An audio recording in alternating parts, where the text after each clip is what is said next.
today on 10th ৩ বিমান ঘাঁটিতে হামলার পাল্টা জবাব হিসেবে শনিবার ভোরের আলো ফুটতেই ভারতের কয়েকটি সামরিক স্থাপনায় আঘাত হানে পাকিস্তান। এতে ক্ষতিগ্রস্ত হয়েছে বেশ কয়েকটি এয়ারবেস, ক্ষেপণাস্ত্র ঘাঁটি ও সামরিক কেন্দ্র।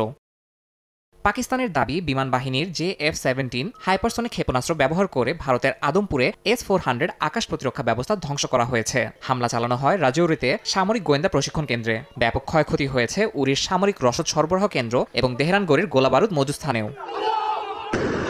হামলা চালানো হয়েছে পাঞ্জাবের বিয়াস এলাকার ক্ষেপণাস্ত্র ব্রহ্মস্ত্র ঘাঁটিতে। সীমান্তবর্তী ফুকলিয়ান সেক্টরের বিপরীতে অবস্থিত ভারতীয় পোস্ট রাপ্তনওয়ালি, জাজিরা পোস্ট কমপ্লেক্স, কাফির মেহেরি, শাহপার 3 ও গাদো টপেও ক্ষেপণাস্ত্র নিক্ষেপ করা হয়। ক্ষতিগ্রস্ত হয়েছে উদমপুর, পাঠানকোট, সুরতগড়, সিরসা, ভাটিন্ডা, হালওয়ারা ও আখনুর বিমান ঘাঁটি।